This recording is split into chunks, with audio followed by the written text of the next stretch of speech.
This is Talk Business and Politics with Roby Brock. Well, Wesley Clark is a retired four-star general in the U.S. Army, a former Supreme Allied Commander in Europe. He's overseen NATO forces in wartime and peace. He's a decorated Vietnam veteran, having been awarded a Silver Star, a Purple Heart, and the Presidential Medal of Freedom. He's written 3 previous books, and his latest is Don't Wait for the Next War. It's recently released. General Wesley Clark, you can add to your accolades that you are now on Talk Business and Politics. Thank you for being here. Thank you, Robbie. Nice to be with you. A lot of people write books as an advance for a potential presidential run. You've told me that presidential politics may not be in your future. It's not my future.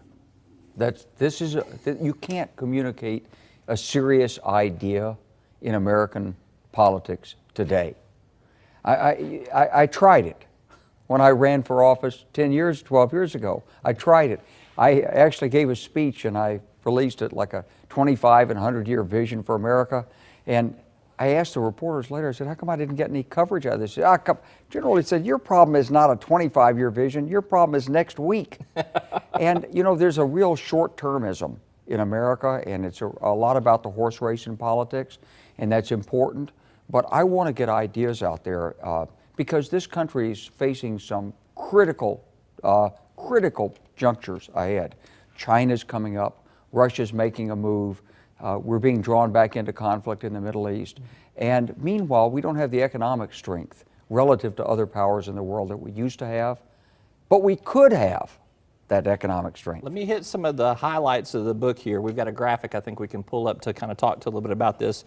But don't wait for the next war, and I'm just generalizing here, but you talk about America being at an inflection point, that we have a problem with our national debt, that this public dialogue is rancorous and not conducive for solving problems, and the decline of U.S. influence abroad. What do you want people to take away from this book? If you're talking about ideas, if you don't think that you can communicate in anything other than a soundbite, how do you get people back to this public dialogue that you say is missing?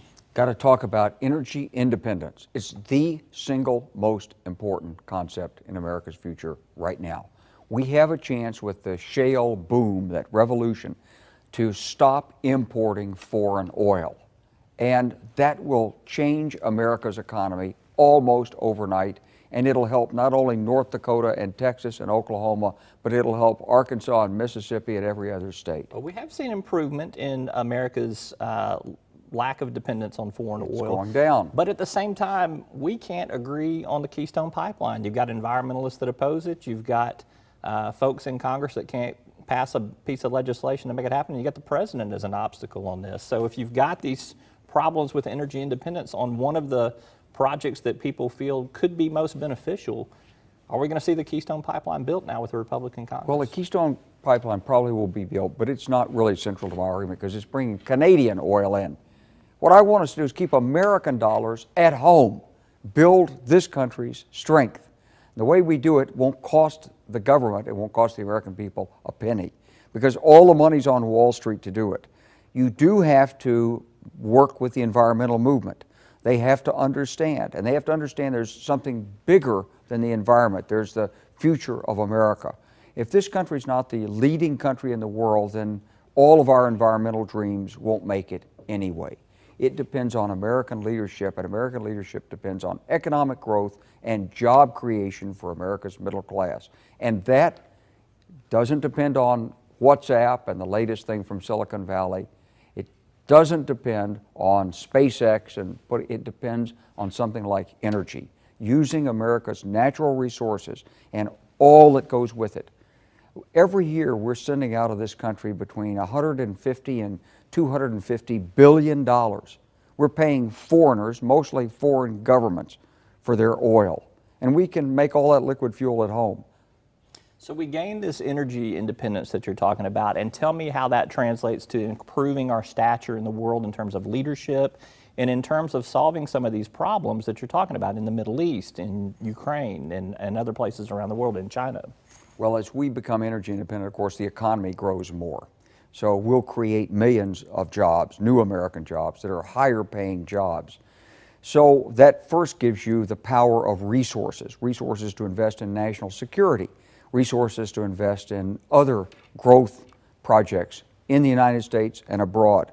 We won't be arguing about being cash poor, we'll be cash rich, and we'll be looking for the right things to do with the money.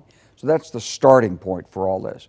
But then if you have oil, what it means is that you can export liquefied natural gas to Europe.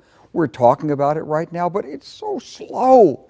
Get it going. There's 4,000 trillion cubic feet of exploitable natural gas in this country, and the world is crying for it, and they want energy security. They want to depend on America, not Russia, for natural gas. We can do that. But again, you have environmental forces that are going to fight the fracking as part of the big shale movement.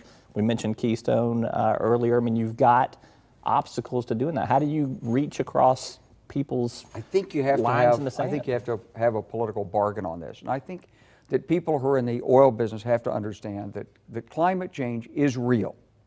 There is more energy going into the atmosphere, stored and not released at night, and that's because of the carbon dioxide and methane built up in the atmosphere. So that's real.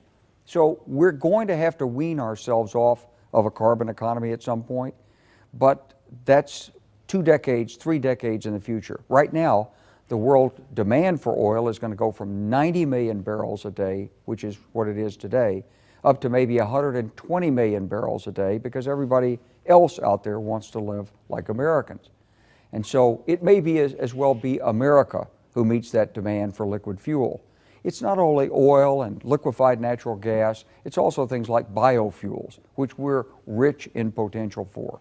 Now, what you have to explain to the environmental movement is, yes, we get it, there is climate change. So we're going to agree that we should have a carbon tax on liquid fuels.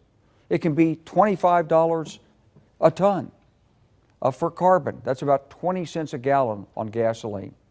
And over time, we agree that we'll escalate that tax. And we can give the tax back to motorists, we can use it to repair our highways, we can do other things with that tax as we bring in those dollars. So but you got to work both constituencies, energy and the environment. But you're asking them both to give up something that they are both diametrically opposed to, exactly. to exactly. caving in on. Have we ever done anything like that in America before? Isn't politics the art of the compromise? Not in this day and age. Well, it hasn't been. But isn't that what we're so worried about in the United States? If everybody believes his special hobby horse is more important than the good of the country as a whole, isn't that the road for destruction for the United States of America? We don't have a dictator in this country. We don't have anybody to force us. We have to voluntarily look at the other fellow across the aisle and say, let's work together to make the country better.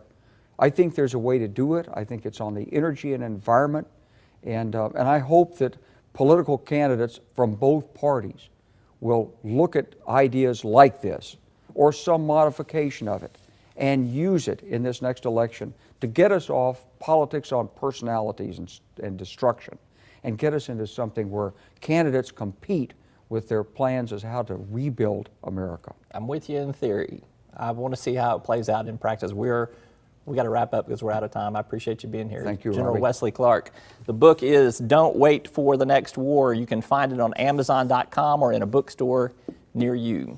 After the break, a look at headlines, then we explore the ramifications of Amendment 3, the ethics and term limits measure passed by voters this November.